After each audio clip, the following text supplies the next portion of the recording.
Welcome to another episode of Marketing and Coffee, and today what I want to talk about is the curse of knowledge.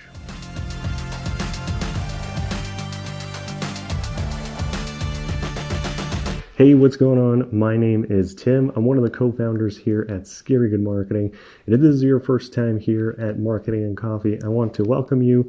And like we always say, we like our marketing like we like our coffee, strong and bold. So I hope you have your cup of coffee, and let's go ahead and dive in. So really what I want to talk about today is the curse of knowledge. Now, what does that mean? Why is it important? And why are we really going to talk about it? Because when you first hear it, you're probably a little confused what this has to really do with marketing and advertising. And I see this a lot with businesses and companies. And once they understand this concept, their marketing materials and the way that they advertise and really everything as a whole starts to get a little bit better, and you start seeing conversions go up. But what is this concept of the curse of knowledge? So this is something that I have to consistently remind myself about. And what it really means is that what you know, you sometimes think that everyone else knows those things as well. Now, this is something that I didn't really understand this concept until I actually got into college. Now, when I was going to college, I grew up in a very small town. There wasn't a whole lot of people. My high school graduating class was only 40 kids. So very, very small town. But everything that I had learned, everything that I thought to be true, up until the point that I went to college, where there was really, everything was bigger. There was way more people from all over the country that were going there, that kind of stuff. And I really had this experience where a lot of people that I would talk with, I would just assume that they knew the same things that I knew. And I would talk about certain things and bring up certain things, and they literally had no idea what I was talking about. And this is what I really consider the curse of knowledge, because as a business owner, you probably know more about your business, what you do, the service, the industry that you're in, right? Even if you think about it, right? So like, for instance, I have a film background, and if you have a film background, or maybe you don't have a film background, but I start talking about things like, C47s and C-stands, and f-stops and apertures, recording formats, and all that stuff. If I start going into really technical detail, you're going to be very confused and very overwhelmed. And the thing is, when you are creating marketing materials, when you're creating website copy, when you're advertising, if you're using a lot of this technical jargon that your end client doesn't really need to know about, they don't really understand, then there's really a mismatch with your market, right?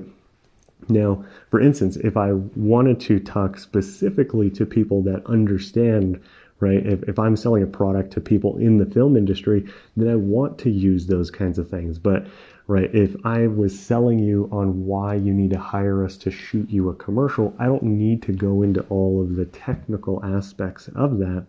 And sometimes if I do, it's going to be very overwhelming and very confusing, and you may end up not hiring us for that. And that's something that I see quite often. Now, the other thing too is, this is very much a double-edged sword, where sometimes if I just assume that you know everything that I know, there may be something that I might say that may completely change your outlook on something. And to me, it's not really that big of a difference, right? So, for example, that YouTube is the second largest search engine on the internet, and the majority of people that go to YouTube are actually trying to learn how to do something. You may or may not know that, right? But if I just assume that you know that and I don't give you that extra information, you may never ask different questions, or you may really never know the vast knowledge and expertise that we have in certain subjects. So that's why, like I said, it is very much a double-edged sword, and you really want to understand that when it comes to your marketing and advertising, because like I said, the thing is are you using technical terms that maybe your audience doesn't really know about, they don't understand, or if you say something they may not get at all, right?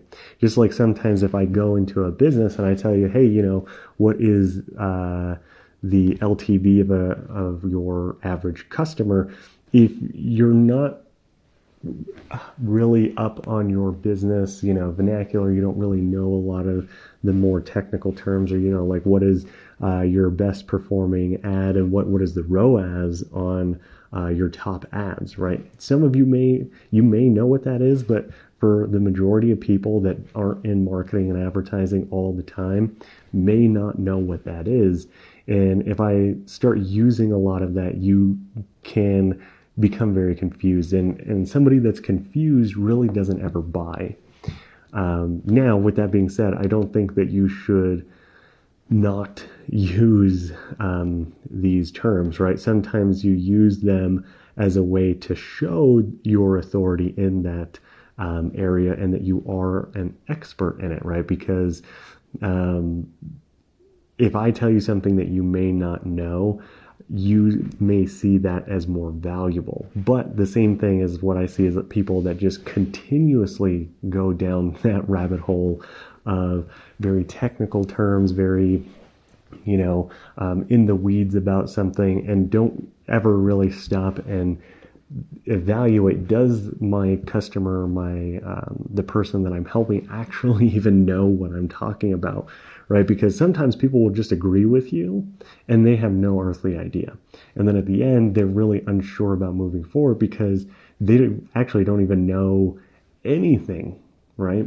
So like I said, it is very much a double-edged sword. So that's why I really call it the curse of knowledge, because it's one of those that you really have to continuously evaluate, continuously look at, right? Because sometimes you have buyers that are way more educated than others, but you want to make sure you're kind of evaluating where they are and your market, right? Because if it's just like anything, if you're going into something that's way out of their scope of knowledge, it could potentially hurt you. So that's really the big thing that I want to leave you with. Like I said, I know that it can kind of be a little bit of a hard concept to understand, but really just remember this when you're coming up with your marketing and advertising material, is like, what are the things that that this ad or this marketing message, who is it actually going after?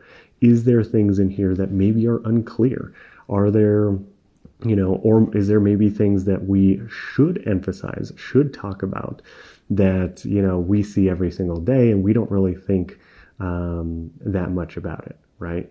But maybe it's something that the customer or the client doesn't even know exists, right? So really start evaluating some of those messages and figuring out how to get a little bit more clear on that.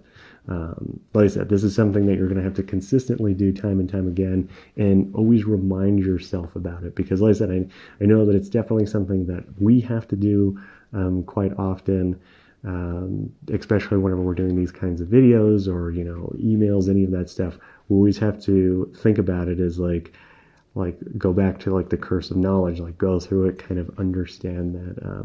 And the more you do it, the more clarity you're going to get on it. So that's pretty much what I have for you today. If you found this useful or helpful, make sure to give us a like on this video. And I look forward to seeing you in the next episode.